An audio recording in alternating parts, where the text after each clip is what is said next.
Ang magandang kwento na ito ng pag-ibig ay nagsimula sa unang taon ng 2000 sa isang dalaga na nagngangalang Xiao na labis na malungkot. Umalis ito sa kanyang maliit na nayon upang mag-aral sa pinakaprestihiyosong institusyon sa lungsod. Ang kanyang ina at nakakabatang kapatid ay sinamahan siya ngunit hindi dahil sa pagmamahal ngunit parang mga nag-aatubiling kasama. Wala sa kanila ang nagpapakita sa kanya ng respeto o kaligayahan dahil palagi siyang pinapagalitan ng kanyang ina at ang kanyang kapatid ay laging naghahanap ng bagay para mainis siya. At sa ngayon si Xiao ay nasasanay na natila punching bag ng pamilya kaya tahimik lamang itong nakaupo at nakatingin sa paligid sa labas. At sa kanilang daan sinubukan ng driver na pasayahin ang kapaligiran sa pamamagitan ng pagsabi na ang kanyang ina ay labis siyang ipinagmamalaki. At bukod pa hindi madali sa isang babae na mula sa maliit na nayon ang makakuha ng pwesto sa isang kilalang paaralan. Ngunit napangisi ang kanyang ina at binaliwala ang papuri at malamig itong tumugon na wala namang dapat ipagmalaki dahil inaasahan naman niya ang mataas na marka mula sa kanyang anak. At ayon sa kanya ang paaralan ay sobrang magastos at napakalayo sa kanila at kailangan din itong pag-aralin ang kanyang anak na lalaki. Bamulong ito na ang pangarap ng kanyang anak na babae ay magpapahirap sa iba pang miyembro ng pamilya. Tahimik na umupo si Xiao habang labis itong nasasaktan ngunit nilunok nito ang mga salita. At sa wakas narating nila ang paaralan at hindi man lang nag-abala ang kanyang ina na pumasok sa paaralan upang makilala ang mga guro at nagsalita ito na ang kanyang buong araw ay nasayang sa paghatid nito sa kanyang anak. Samantala nagmakaawa si Xiao sa kanyang kapatid na ibalik ang kanyang player at dahil isa itong regalo mula sa kanyang ama nang maging mahusay ito sa pagsasalita ng Ingles. Tumanggi ang binata at ngumiti ito at muli siyang sinisi ng kanyang ina at sinabing dapat mahiya ito dahil sa palaging pakikipagtalo niya sa kanyang kapatid. At idinagdag nito na kahit papano maaari silang mamuhay ng mapayapa dahil malayo na ito sa kanila at inimungkahi din ito na gamitin niya ang lumang sira na player sa halip. At pagkatapos umalis ang mag-ina at iniwan ito na nakatayo ng mag-isa sa kalsada. Tumingin si Xiao sa matayog na gusali ng paaralan at ang tila nakakatakot na pader ay hinihintay siya sa isang mundo na hindi niya kinabibilangan.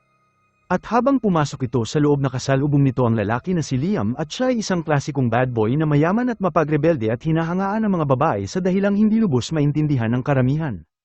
Mayroon itong sugat sa kanyang ulo at tumutulo ang dugo at muntik nang ibigay ni Xiao sa kanya ang buong kahon ng tisyo at sa mga huling segundo kumuha lamang ito ng isa at marahan na ibinigay sa kanya at sinabi na linisin nito ang sugat. Nagpasalamat si Liam sa kanya at umalis nang wala gaanong interes at iniwan siya na nalilito. At nang maglaon pinakita sa kanya ng kanyang guro ang gusali ng dormitoryo at karamihan sa silid ay pag-aari ng mga guro na siyang dahilan ng nakakakilabot na katahimikan. Ipinaalam kay Xiao na dahil huli ang kanyang pagpasok siya lamang ang estudyante na binigyan sa lugar at mamumuhay ito ng mag-isa. At sa unang pagkakataon sa kanyang buhay ngumiti ng maganda at bamulong ito sa kanyang sarili na sa wakas ay may sarili na itong silid. At kahit hindi ito kasing garbo ng ibang silid ipinagmalaki niya ito at nilinis ang lugar at inayos ang kanyang mga gamit pati ang kanyang uniforme. Ngunit ang kanyang kagalakan ay mabilis na putol at habang nagbibihis ito aksidenteng binuksan ni Liam ang pinto at dahil nagulat nagpanik ito at sinundan ito ng masasakit na salita at nagtatanong kung bakit ito pumapasok sa silid ng babae. Mahinahong sinabi ni Liam na hindi nito alam na may tao na sa silid dahil palagi nitong ginagamit ang lugar bilang sikretong taguan. At sa kanyang ngiti idinagdag nito na dapat niyang isarado ang pinto habang nagpapalit ito ng damit. At tila ang privacy ay hindi isang asignaturang pinag-aralan niya sa paaralan. At dahil sa galit isinara ni Xiao ang pinto sa harapan niya at nang maglaon matapos na magtanong ito sa isang guro kung saan niya makikita ang pangunahing supply bumalik ito sa loob at labis ang gulat. At sa bintana si Liam ay muling palihim na pumasok sa kanyang silid at sa pagkakataon na ito kinutya nito ang kanyang sirang CD player at inalok niya ito sa kanya at sinabing may pirma ito ng superstar na si Jay Chou. At nang tumanggi ito nagkunwari ito na itatapon niya ito na kung saan nagpanik ang dalaga. At sa wakas naging malinaw na tinutokso lamang siya nito at habang pinagmamasdan niya itong nahihirapan ang kanyang ekspresyon ay nagbago at napansin kung gaano ito kainosente. Pinakilala nito ng maayos ang kanyang sarili at ibinigay niya rin ang kanyang pangalan. At habang humihiling ng tawad inamin nito na sanay lamang siya na magtago sa silid ngunit mula sa araw na yon ay hindi na siya ulit papasok sa lugar at pagkatapos ay umalis ito. At sa sumunod na araw bumuhos ang malakas na ulan habang nagtipon ang mga estudyante para sa pagsasanay sa militar. Ang Section 1 na klase ni Xiao ay nagsama-sama sa silungan nang biglang dumating siling na beauty queen ng paaralan. Napasinghap ang mga estudyante na tila parang pumasok ang isang artista sa harapan nila. Pagkatapos isa pang babae na si Lacey ang lumapit kay Xiao at magalang na tinanong ang kanyang pangalan. Ngunit bago pa ito sumagot dumating si Liam at malakas na tinawag ang kanyang pangalan habang binalik nito ang charger na hiniram niya. At muli narinig ng buong grupo ang pangalan ni Xiao at napabuntong hininga at nag-uusap na tila may namamagitan sa kanilang dalawa.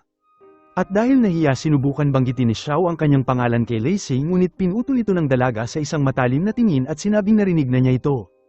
At palihim si Lacey ay naiirita dahil may labis itong pagtingin kay Liam at hindi matiis ang isipin na ang bagong pasok na ito ay may koneksyon sa kanya.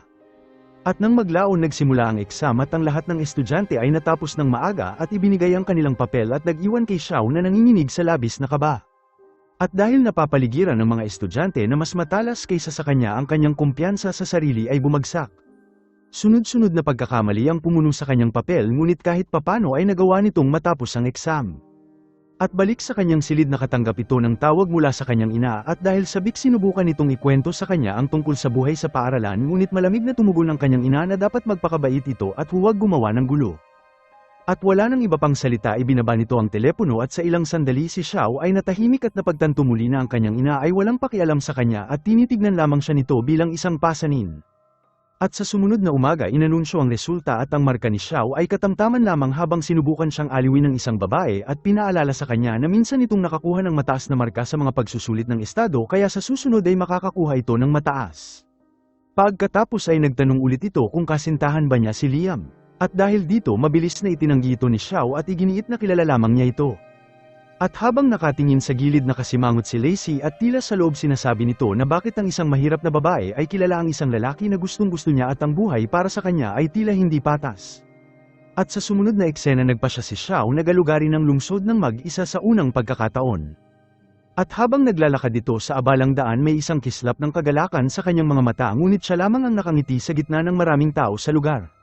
Nagsimula nitong maramdaman na parang hindi siya nakikita na parang walang nakakapansin sa kanya at tila yun ang nagbibigay sa kanya ng pag-asa. At sa lugar mismo na yon nagsimula itong sumayaw hawak ang kanyang payong na malaya at maganda kahit na wala sa ritmo. At bukod pa siya ay palaging nakakulong sa pagitan ng mga pagsusulit at kalungkutan at ito ang unang pagkakataon na huminga siya ng walang limitasyon. At nagkataon si Liam ay nasa kalapit na tindahan at nakita siya mula sa salamin. At pinagmamasdan siya na sumasayaw na parang walang nakatingin at hindi nito maiwasan na matawa dahil nagmukha itong naliligaw na turista sa lugar. At hindi nagtagal pumasok si Xiao sa kaparehong tindahan at nagsimulang magtingin sa mga istante ng CD. Tahimik na sumunod si Liam sa kanya at natuwa sa kanyang focus at nang kunin nito ang isang CD na may label na English lecture pabirong sinabi ni Liam na siya lamang ang nag-iisang tao sa mundo na mas pinili ang grammar lesson kaysa sa music album. At dahil nagulat lumingon si Xiao at nagtanong kung bakit siya nasa lugar. Nagtanong ito kung wala ba itong kaibigan na makakasama dahil palagi itong gumagala ng mag-isa. Tumugon si Liam na mas mukha siyang malungkot kaysa sa kanya at nakita niya itong sumasayaw sa publiko na parang siya ang may-ari ng buong kalye. At dahil nahiya nag-alangan si Xiao na magsalita habang sinubukan ni Liam na maging maayos at kinuha ito papalapit sa kanya. Pinayuhan niya ito na huwag isabit ang kanyang telepono sa kanyang leeg na parang bata dahil baka may umilan ito at masakal siya. Ngumiti ito ng alanganin at inamin na siya ay nagmula sa isang maliit na nayon at hindi pa sanay sa estilo ng lungsod. Nag-alok si Liam na maging kanyang guro pagkatapos ay mabilis ngumiti at sinabing malamang ay masyado siyang clingy sa kung anong dahilan at madalas nitong naiinis ang magagaling na estudyante. Tiniyak ni Xiao sa kanya na hindi naman ito nakakainis at sa katunayan ay natutuwa ito na kausap siya at tila yung lamang ang kailangan na marinig ni Liam. Mabilis niyang napasigla ang dalaga at nag-alok na ilagay ang kanyang numero sa kanyang telepono. Ngunit nang buksan nito ang kanyang kontak nagulat ito dahil may 3 numero lamang sa loob kung saan ang kanyang inaama at bahay. Nagbiro ito na kahit ang emergency hotline ay dapat nasa unahan bago pa ang kanyang mga kaibigan. At habang tumatawa idinagdag nito ang sarili niyang numero at sinimulan ng marka ng kanilang pagkakaibigan. At sa sumunod na umaga sa panahon ng klase aksidente nahulog ni Xiao ang kanyang gamit at kabilang sa kanila napansin ni Lacey ang CD player na siyang ibinigay sa kanya ni Liam. At dahil napuno ng selos nagpa siya si Lacey na ipahiya siya at sa harapan ng lahat inakusahan nito si Xiao ng pagnanakaw nito at sinabing ito ang nawawala niyang CD. Natahimik ang klase at nagbubulungan at nagpapalitan ng mga tingin at kahit pa ang class monitor ay humakbang at nang tanggalin nito ang sticker sa likod ang pangalan ni Lacey ay nakasulat sa likod. At sa katunayan ang CD player ay orihinal na pag-aari ni Lacey at ibinigay niya ito kay Liam noong kanyang kaarawan at kalaunan ay ibinigay niya ito kay Xiao. Ngunit habang nakatayo sa harap ng lahat nakaramdam ng labis na pagpapahiya si Xiao para magpaliwanag. Tumulo ang luha sa kanyang mata habang patuloy siyang kinukutya ni Lacey at sinabing hindi naman niya ito kasalanan dahil ang mga taong nagmula sa maliliit na lugar ay napipilitan gawin ang bagay na ito. Ang insulto na yun ay nagpahina sa kanya habang tumakbo si Xiao palabas ng silid at umiiyak ng hindi mapigilan. At sa labas tinawagan nito si Liam habang nanginginig ang kanyang boses at mabilis nitong naunawaan na may nangyaring hindi maganda. At walang pag-aalinlangan pinuntahan siya nito para sunduin habang dinala niya ito sa kanyang paboritong lugar kung saan isang tahimik na lugar na natatanaw ang mga ilaw ng lungsod at sinabi sa kanya na kumalma. At dahil nag-aalala nagtanong si Liam kung may nambuli ba sa kanya sa paaralan at iginiit na sabihin nito ang pangalan at nangako ito na tuturuan niya ng leksyon ang taong ito. At habang humiikbi pinaliwanag ni Xiao na ang CD player na binigay nito sa kanya ay pag-aari ng kanyang kaklase at iniisip ng lahat na siya ay isang magnanakaw. Dumilim ang ekspresyon ni Liam habang napagtanto nito na ang tinutukoy niya ay si Lacey. Nagalit ito at bamulong na ang CD player ay niregalo ni Lacey sa kanya noong kaarawan nito at kahit panaroon ang kanyang pangalan ay sa kanya na yon. Hindi ito makapaniwala na ganun ang mangyayari at nang marinig ito si Xiao ay nagulat at napagtanto nito na si Lacey ay baka na-frame siya.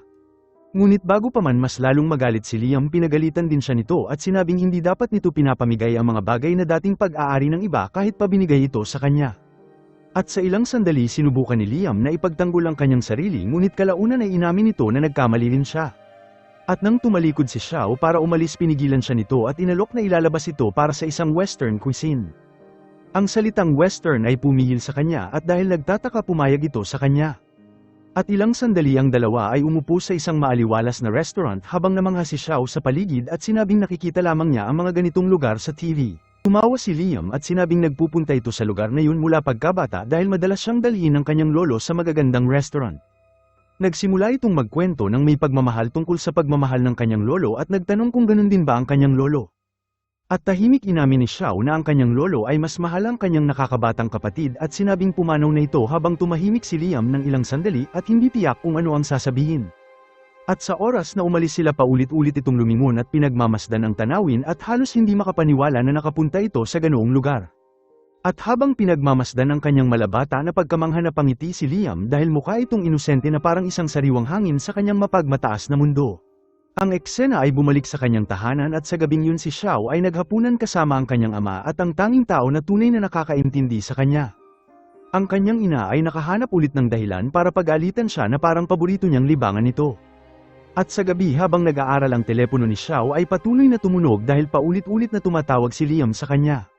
Natarante ito at nabitawan ang kanyang lapis kung saan nagising ang kanyang kapatid. Nagmadali ito sa kanyang silid na sumisigaw at nagtatanong kung bakit hindi nito pinapatulog ang mga tao at inakusahan siya na sinisira nito ang kanilang buhay.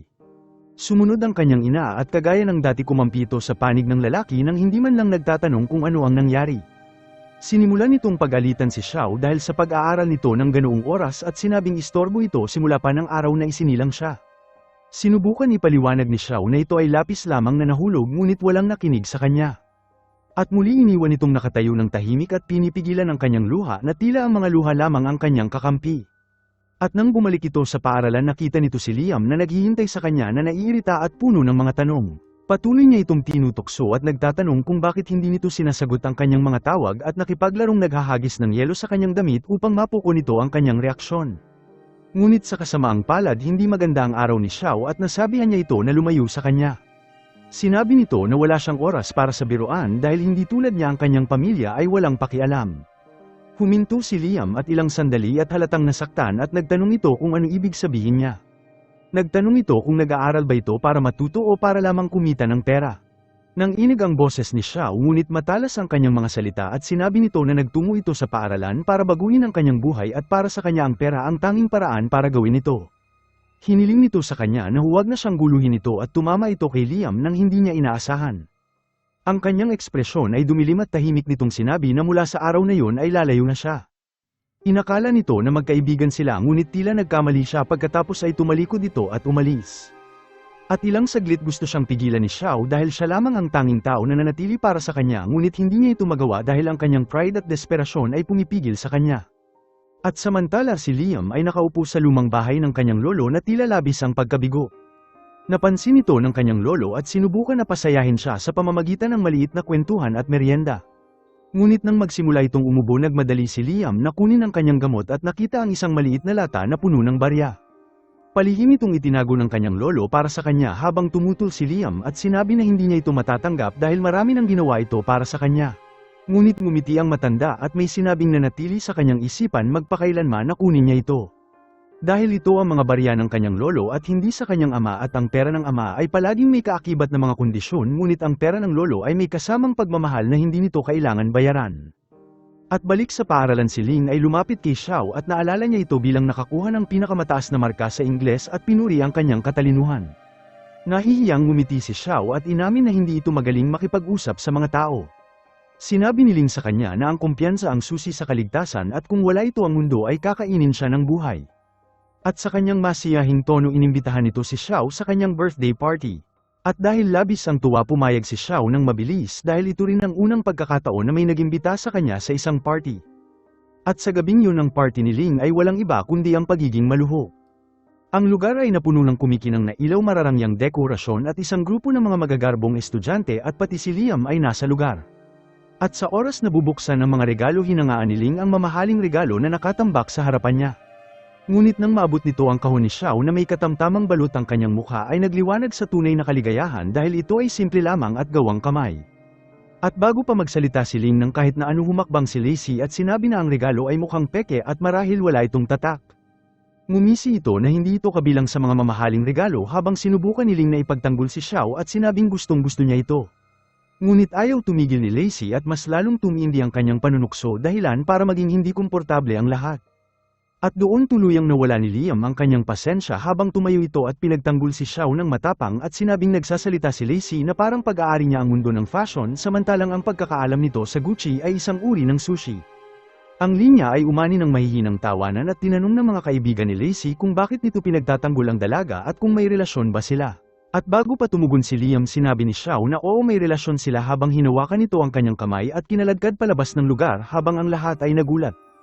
At kahit pa si Liam mismo ay labis nalilito at natutuwa sa kung ano ang nangyari. At sa labas na paiyak si Xiao at nagtanong si Liam kung bakit ito umiyak gayong hindi man lang ito umiimik sa party.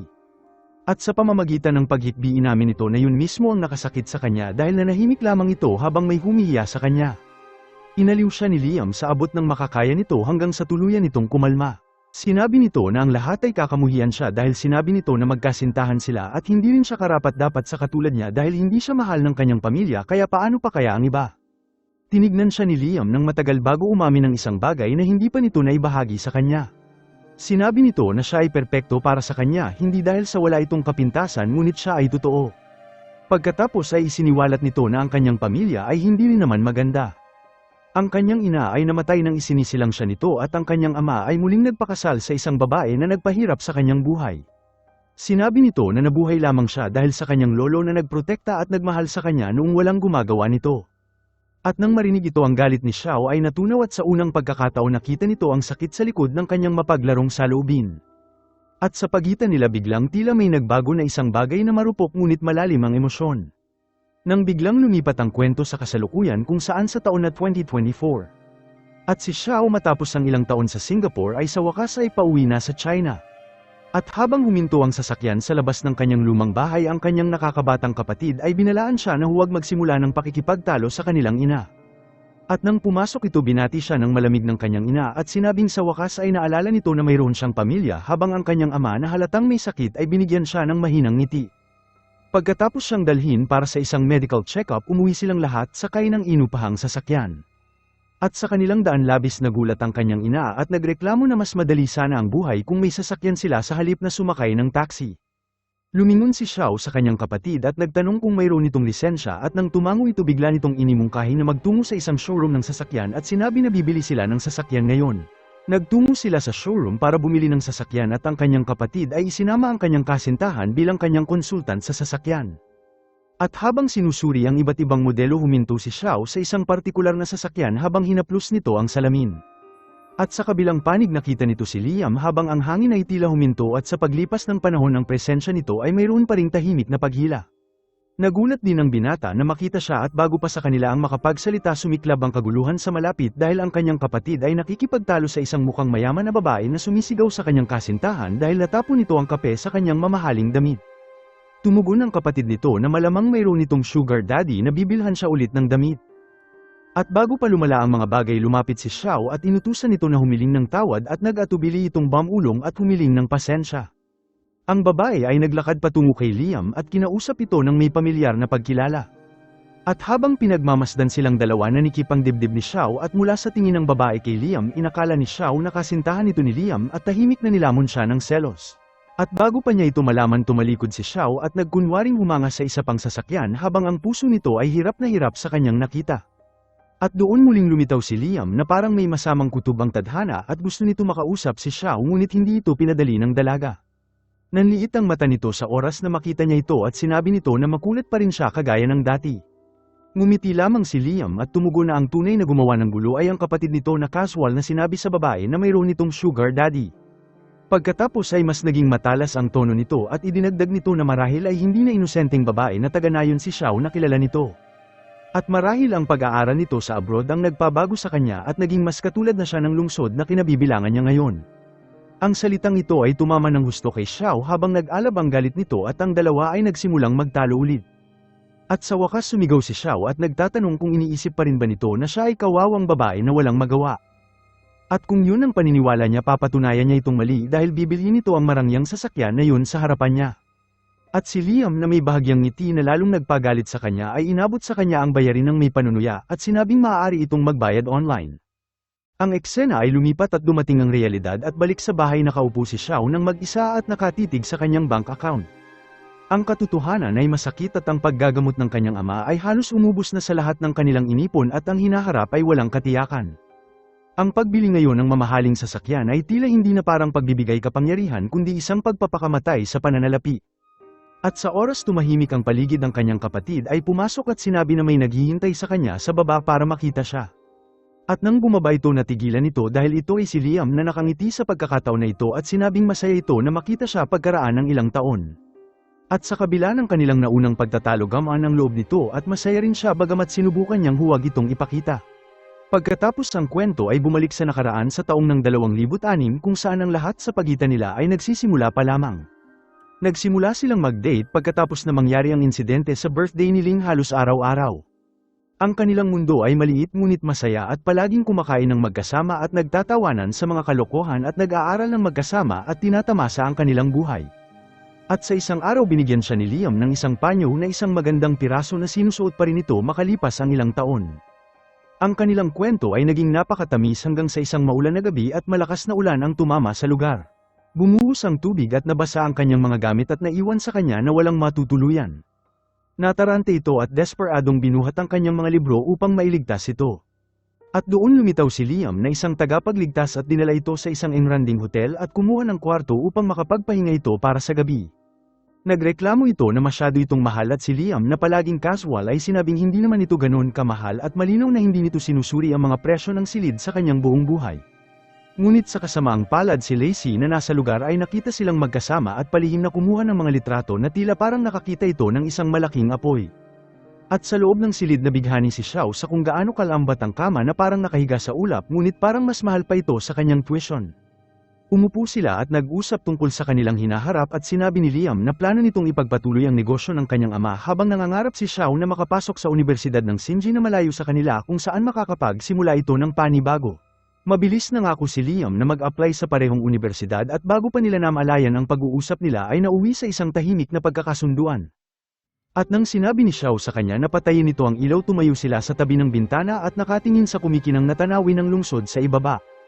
Bamulong ito na parang lumulutang sila sa kalawakan na malayo sa lahat ng masakit at realidad. Ngumiti si Liam at sinabing ang tanawin at bawat sandali ay talagang napakaganda ngunit ang kinabukasan ay may dalang kapahamakan.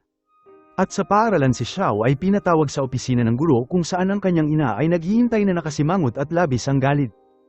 Ang mga larawan ni Lacey ay kumlat sa magdamag at ngayon ang lahat ay naniniwala na si Xiao at Liam ay gumugol ng gabi ng magkasama. At walang tanong paulit-ulit siyang sinaktan ng kanyang ina at sumisigaw kung gaano ito nakakahiya sa kanyang inaasal. Idineklara nito na si Xiao ay hindi napapasok sa paaralan na yun at sa labas masayang nakikinig si Lacey sa pinto at nagkukunwari na inutusan habang pumasok ito ngunit mabilis siyang napansin ni Xiao. At dahil napuno ng galit sinampal nito si Lacey ng malakas sa kanyang mukha habang umalingaw-ngaw ang tunog nito at ang lahat ay nagulat at sa kanyang luha tumakbo ito palabas ng opisina. At hindi nagtagal inilipat ito sa ibang paaralan at isang lugar na iba mula sa dati nitong paaralan. Ang kapaligiran sa lugar ay hindi akademiko kung saan may ingay ang mga estudyante at halos walang interes sa pag-aaral. At kahit saan ito magpunta ang mga tao ay nagbubulungan sa kanyang likuran at tinatawag siyang babaeng may iskandalo. Gayunpaman nang haminin siya ng nangungunang estudyante sa isang kompetisyon sa kaalaman upang subukin kung gaano talaga kagaling ang estudyante sa kabilang paaralan ay mabilis itong pumayag.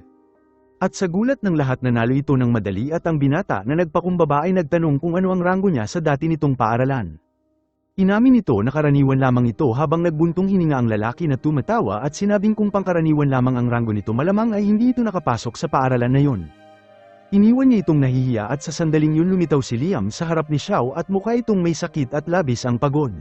Sinubukan ni Xiao na umiwas ngunit patuloy itong humiling ng tawad at nagmamakaawa sa kanya na makinig ngunit tumanggi ito ngunit nang matumba ito at mapansin ang kanyang malubhang injury sa binti tila nawala ang galit nito. Pinaliwanag nito na pagkatapos ng insidente sa litrato ikinulong siya ng kanyang ama at sinaktan nito at halos hindi nito magawang lumabas ng palihim para lamang makita siya. Ang puso ni Xiao ay nabalot ng pagkakasala at paulit-ulit na sinabi ng binata na kasalanan niya ito at wala siyang silbi ngunit hindi dapat sirain ni Xiao ang kanyang hinaharap dahil lamang sa kanya. Nangako sila na pagkatapos ng lahat pareho silang mag-aaral sa iisang universidad habang tumulo ang mga luha sa mata ni Xiao habang tumigil na ito at niyakap niya ang binata ng mahigpit. At sa gabing yun tinipon nito ang lakas ng kanyang loob at hinarap ang kanyang magulang at sinabi nito sa kanila na nais niyang bumalik sa paaralan ng Zania. Sumumpa ito na wala siyang ginawang mali at siya ay na-frame lamang. Malamig na nagtanong ang kanyang ina kung bakit hindi niya ito agad sinabi at tumugon ng dalaga sa nanginginig na boses at sinabing hindi ito mahalaga dahil wala namang naniniwala sa kanya. Nagbabala ang kanyang ina na ang mga tao doon ay mabubuli siya at gagawing miserable ang kanyang buhay. Tumugon si Xiao at sinabing pagod na itong tumakbo at maging mahina at nais nito na ayusin ang kanyang hinaharap para mabawi ang nawala sa kanya. Sinabi nito na ang mga tao ay nagsusumikap para makapasok sa paaralan na yun at siya ay pinatalsik hindi dahil sa pagkabigo ngunit dahil sa kalupitan ng ibang tao. At habang bumabagsak ang kanyang mga luha sinabi nito na hindi pa siya humihiling ng kahit na ano ngunit sana ay pagbigyan siya nito sa kanyang huling kahilingan na bumalik sa paaralan. Tumitig ang kanyang ina sa kanya nang matagal pagkatapos ay nagbagtong hininga ito na tila pinagmamalaki ang kanyang anak at mabilis itong pumayag. Ang eksena ay bumalik sa campus ng paaralan kung saan umaalingaw-ngaw ang anunsyo sa buong pasilyo. Dalawang estudyante na dating nakagawa ng pagkakasala ay muling nakabalik matapos natanggapin ang kanilang parusa. Mahigpit na nagbabala ang administrasyon na walang sino man ang dapat lumabag sa palatuntunin ng paaralan. At sa loob ng silidang kapaligiran ay puno ng tsismisan at ang lahat ay nagbubulungan tungkol sa pagbalik ni Xiao at si Lacey na kagaya ng dati ay nangunguna pa rin sa karahasan. Sinabi nito na ang paaralan nila ay nawala ang lahat ng pamantayan nito dahil pinayagan ng isang babae na magpalipas ng gabi kasama ang kanyang kasintahan na umupo sa tabi nila. Nagsimulang magalit si Xiao ngunit pinilit nito ang kanyang sarili na manatiling kalmado at sa isang malamig na ngiti tumingin ito kay Lacey at nagtanong kung masakit pa ba ang kanyang pisngi. Tumahimik ang klase at biglang tumayo si Lacey sa kanyang upuan at handang makipag-away ngunit bago pa ito makapagsalita kinuha ni Xiao ang kanyang tubig at ibinuhos ito sa lamesa ni Lacey. Ang kanyang boses ay matalas at matatag habang nagbabala ito na huwag na siyang gugulihin pa. Lumapit ito sa kanya at bamulong na marami din itong alam tungkol sa maliliit na sikreto ni Lacey at maaari niya itong ibunyag sa anumang oras. Ang buong klase ay natigilan at hindi makapaniwala dahil ang dating mahinahon at mahiyain na Xiao na hindi makapagsalita ay lumalaban na ngayon para sa kanyang sarili. Mabilis na lumipas ang araw pagkatapos nun at ang entrance exam ay malapit na at ang pagsasanay sa pagsusulit ay ginawang abala ang mga estudyante. Ang lahat ay kumuha ng pagsasanay ngunit nang lumabas ang resulta ang mga marka ni Xiao ay hindi mataas kagaya ng kanyang inaasahan. Nalungkot ito at bamulong ito na marahil hindi ito makakarating sa pangarap niyang universidad. At si Liam na palaging pinapatibay ang kanyang loob ay pinaalala sa kanya kung sino talaga siya na ang babaeng dating bumangon mula sa wala ay hindi dapat susuko. At nang tumingin ito sa bintana at nakita siyang nakangiti sa kanya ang kanyang kumpiyansa ay biglang bumalik na parang isang apoy. Ngunit mabilis dumilim ang eksena dahil ang lolo ni Liam ay lubhang nagkasakit at sa isang tahimik na masakit na sandali ibinigay ng matanda kay Liam ang kanyang bankbook at sinabi sa kanya na ang password ay ang kanyang kaarawan. Tumanggi si Liam nang lumuluha at sinabing hindi nito kailangan ng pera at tanging ang lolo lamang niya. Ngumiti ang matanda ng mahina at sinabing labis na itong nasasaktan at dumating na ang kanyang oras at sinabi nito na maging matatag kapag wala na siya. Naluha si Liam habang hawak ang kanyang kamay at samantala sa paaralan tinawag si Xiao ng kanyang guro at sinabi nito sa kanya na alam nito ang tungkol sa pangarap niyang unibersidad ngunit may mas malaki pang pagkakataon sa kanyang harapan. 3 estudyante ang inalok ng buong scholarship para mag-aral sa isang prestihiyosong unibersidad sa Singapore at naniniwala ito na si Xiao ay nararapat na mag-apply. Ang kanyang kasanayan sa Ingles ay pambihira at madali itong makakakuha ng magandang trabaho doon sa oras na matapos ito. At sa araw na yon nagmadaling umuwi si Xiao at punong-puno ng pananabik ang kanyang mukha. Pinaliwanag nito sa kanyang magulang na sasagutin ng paaralan ang lahat ng gastusin at kailangan lamang nilang tumulong sa kanyang personal na gastusin. Ito na ang pagkakataon niya sa kanyang buhay ngunit mabilis na tumanggi ang kanyang ina at ang boses nito ay malamig. Sinabi nito na wala siyang pera na natitira at ang mayroon lamang ito ay para sa pag-aaral ng kanyang anak na lalaki. Nagtungo si Xiao sa kanyang silid at ibinagsak ang pinto at ilang sandali muli itong lumabas at nanginginig sa labis na galit at umiiyak. Tinanong nito ang kanyang ina kung hindi ba siya nito anak at bakit iba ang pakikitungo nito sa kanya. At bakit wala na itong natanggap sa kanya kundi pagtanggi at sama ng loob mula sa kanyang pagkabata. Naubos ang pasensya ng kanyang ina habang sumigaw ito na nais niyang mamuhay ang kanyang anak na babae ng simpleng buhay na katulad ng ibang babae na manatili sa bahay at huwag habulin ang mga pangarap dahil hindi pa ito nakakakita ng mahirap na babae na naging matagumpay sa buhay. Sumigaw ito ng malakas at sinabing sasayangin lamang niya ang kanilang pera at nagtatanong kung sino ba siya para umalis ng China at manirahan ng mag-isa sa Singapore. Umiiyak nang hindi mapigilan si Xiao at sumigaw na gustong lumayo hanggat maaari at hindi nito matiis na tumira sa isang nakakapinsalang pamilya. At ang kanyang ina na nanginginig sa labis na galit ay tumakbo sa kanyang silid at nagsimulang punitin ang lahat ng kanyang sertipiko at sumisigaw na ang edukasyon ay nagbigay ng pakpak sa kanyang anak. Sumigaw si Xiao at nagmamakaawa sa kanya na tumigil ngunit hindi ito huminto. At sa wakas nakialam ang kanyang ama at sumigaw sa kanyang asawa na umalis sa silid. Siya lamang ang nag-iisa na nanatili sa tabi ng kanyang anak habang kinuha ng kanyang kapatid ang kanilang ina at iniwan si Xiao na labis na nasaktan. Umupo ito sa sahig buong gabi at sinusubukan na i-tape ang kanyang mga punit na sertipiko habang lumuluha ang kanyang mga mata. At sa sumunod na umaga ang lolo ni Liam ay pumanaw na habang nagtungo si Xiao sa libing kung saan labis ang pagkabigo ni Liam. At nang makita sila inamin nito na ang kanyang lolo ang pinakamahalagang bagay sa kanya at iniwan nito ang lahat ng kanyang ipon kay Liam para makapag-aral ito sa kaparehong unibersidad kasama si Xiao. Nanatiling tahimik si Xiao at hindi matipon ng lakas ng loob na sabihin sa kanya ang katotohanan na plano nitong magtungo sa Singapore sa halip na sa unibersidad na plano nila. Mabilis na lumipas ang oras pagkatapos ng kanilang pagsusulit at nagpa siya ang dalawa na guguli ng araw ng magkasama at gumala sa lungsod habang kumakain at nagtatawanan at nagkukunwari na ang lahat ay ayos lang. At sa pagtatapos ng araw nagbangka sila sa isang tahimik na lawa habang kuminang ang sikat ng araw sa tubig at si Liam ay bahagyang nakangiti. Sinabi nito sa kanya na tandaan nitong mabuti ang tanawin dahil kapag nagtungo na ito sa abroad ay mamimiss niya ito. Natigilan si Xiao dahil alam na nito na pupunta siya ng ibang bansa. Mahina nitong sinabi na gusto niya itong marinig mula sa kanyang bibig ngunit hindi ito nagsalita at nagtataka ito na aalis ito nang hindi man lang nagpapaalam. Tumulo ang luha sa kanyang mga mata at bamulong ito na wala siyang pagpipilian habang ngumiti ng malungkot si Liam at sinabi na ayos lamang ito at dapat nitong alagaan ang kanyang sarili sa ibang bansa.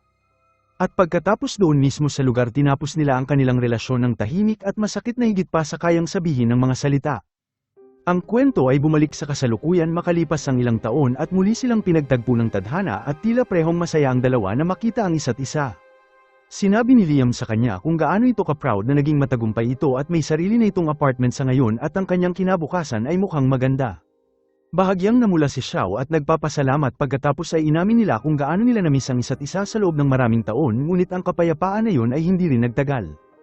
Ang doktor ay naghatid ng hindi magandang balita dahil ang ama ni Xiao ay may cancer at ang pagpapagamot nito ay kinakailangan ng malaking halaga. Ang kanyang pagkakataon na mabuhay ay hindi tiyak at kahit pa pagkatapos ng operasyon ng buong pamilya ay labis na lungkot. Ang kanyang kapatid na desperado ay nagtanong kung ang kanyang mayaman na kaibigan ay matutulungan sila sa pananalapi. Si Xiao napagod at nasasaktan ay sinabihan siya na umuwi habang kinuha nito ang kanyang telepono at tinawagan ang kanyang opisina at humiling ng mahabang bakasyon habang matatag ang kanyang boses ngunit nanginginig ang kanyang puso. At muli ang buhay ay dinala siya sa pagitan ng responsibilidad at pag-ibig sa pagitan ng pamilya at sa pangarap na pinaghirapan nitong makamit at protektahan. Ngunit ang kumpanya ay tumanggi na bigyan si Xiao ng anumang bakasyon kahit gaano pa ito magmakaawa. Habang kumulo ang pagkadismaya sa kanya habang sinimulan nitong kolektahin ang kanyang papel sa galit nang biglang lumitaw si Liam. At hindi na nagsalita, kinuha niya ito sa kanyang bisig at sinabi sa kanya na huminga. Ang kanyang kalmadong tono ay nagpatatag sa kanyang nanginginig na balikat. At sa mga sandaling yun umiyak ito ng labis dahil ang kalagayan ng kanyang ama ay mas lalong lumalala. At nang muli nitong buksan ang kanyang mata, natagpuan nito ang kanyang sarili na nakaupo sa sasakyan ni Liam at nasa telepono ito at inaayos ang pagpapagamot ng kanyang ama at ginagawa ang kanyang makakaya. At habang pinapanood ito magsalita ng buong puso, nagpaluha ito sa kanyang mata. Tahimik itong lumapit sa kanya at nagpasalamat at bahagyang tumawa si Liam at sinabing wala lamang ito. Pagkatapos ay nagtanong ito kung ano pangarap nito habang huminga ng malalim si Xiao at tumugon na ang kanyang pangarap ay simple at nais nito na tuwing gigising siya sa umaga ito ang unang taong makikita niya sa umaga. Ang pag-amin na yon ay ikinagulat niya habang bumilis ang takbo ng kanyang puso at napagtanto na mahal din siya ni Xiao. Ngunit mabilis sinabi ng dalaga na hindi na ito mahalaga ngayon dahil mayroon na itong kasintahan. Natawa si Liam at nilinaw na ang babae na nakita nitong kasama niya ay pinsan niya at hindi ang kanyang kasintahan. Naglakad sila ng magkasama sa ilalim ng kumukupas na ilaw at nag-uusap tungkol sa lahat ng bagay na gusto nila. Nawala ang bigat sa puso ng dalaga at mas gaman ang pakiramdam nito at sa gabing yun muli silang nanatiling magkasama hindi dahil sa bugso ng damdamin ngunit dahil sa ginhawa at tahimik na pagmamahalan. Malinaw ngayon na natagpuan nila ang daan pabalik sa pag-ibig at sa sumunod na araw inayos ni Liam ang paglipat sa ama ni Xiao sa mas malaking silid ng ospital. Personal nitong hinanap ang pinakamagaling na doktor upang matiyak na makakatanggap ito ng mahusay na pag-aalaga at paggagamot na labis yumantig sa kanyang pamilya. At kahit pa ang kanyang ina na madalas nagdududa sa lahat ay nagtanong kung ang mayamang binata na tumutulong sa kanila ay ang kaparehong binata noon. Hindi tumugon si Xiao at nagbigay lamang ng isang bahagyang ngiti. At araw ang lumipas natapos ang opera sa ama ng dalaga habang umupo si Xiao sa tabi ng kanyang ama, hawak ang mahina nitong kamay habang humiling ng paumanhin dahil sa pagiging pasanin nito at pagdudulot sa kanya ng labis na paghihirap. At ang kanyang ama na mahina ngunit nakangiti ay sinabi sa kanya na pinagmamalaki niya ito dahil sa pagsusumikap nito sa kabila ng mga posibilidad at lagi nitong hinihiling na sana nabigyan niya ito ng mas magandang buhay. At si Xiao na umiiyak ay sinabi sa kanya na siya ang pinakamahusay na ama at naniniwala ito sa pagtitiwala nito sa kanya. Ang malambing na pag-uusap na yun ay lumalabas na huling pag-uusap na nila at hindi rin nagtagal ay pumanaw ang kanyang ama. At habang inaayos ang libing, inasikaso ni Xiao ang lahat ng gastusin at hiniling sa kanyang kapatid na magbigay ito ng kalahati. Nagalit ang kanyang ina at inakusahan si Xiao ng walang hiya dahil sa paghingi nito ng pera sa kanyang sariling kapatid at sinabi na kaya naman ito bayaran ni Xiao lahat.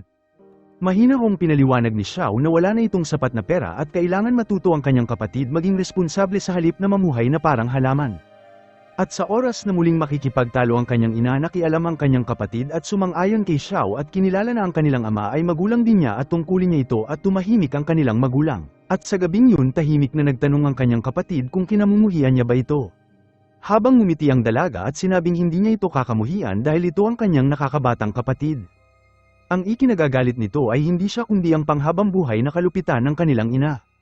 Bumugtong hininga ang kanyang kapatid at iginiit na tunay siyang mahal ng kanilang ina kahit hindi niya ito pinapakita. Pagkatapos ay inabot nito ang isang maliit na kahon at sa loob nakita ni Xiao ang maayos na ginupit na mga papel tungkol sa kanyang mga tagumpay at pati na rin ang mga luma nitong sertipiko na minsang pinunit ng kanyang ina at ngayon ay maingat na ibinalik. Napuno ng luha ang kanyang mga mata nang napagtanto nito na ang malupit na pag-uugali ng kanyang ina ay isang pagbabalat kayo para sa pag-ibig.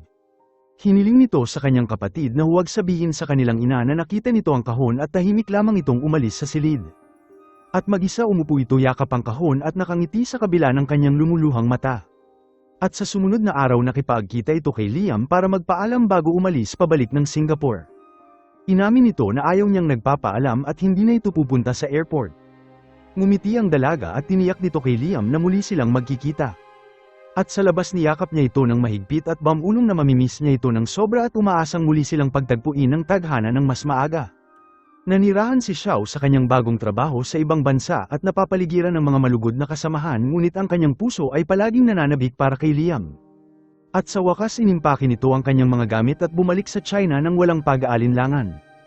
At nang makita siya si Liam ay labis ang gulat at biniro niya ito sa pagsabing bumalik ito para sa kanya at huminto sa trabaho sa ibang bansa upang magsimula ulit malapit sa kanya. At dahil sa tuwa inamin ito na hindi siya makapaniwala sa nakikita niya habang lumapit si Xiao sa kanya at hinalikan siya at nangako na hindi na ito aalis at sinabi na magpapakasal sila. Si Liam ay lumuluhas sa labis na tuwa habang niyakap siya kung saan nagtapos ang palabas. Maraming salamat mga Lodi.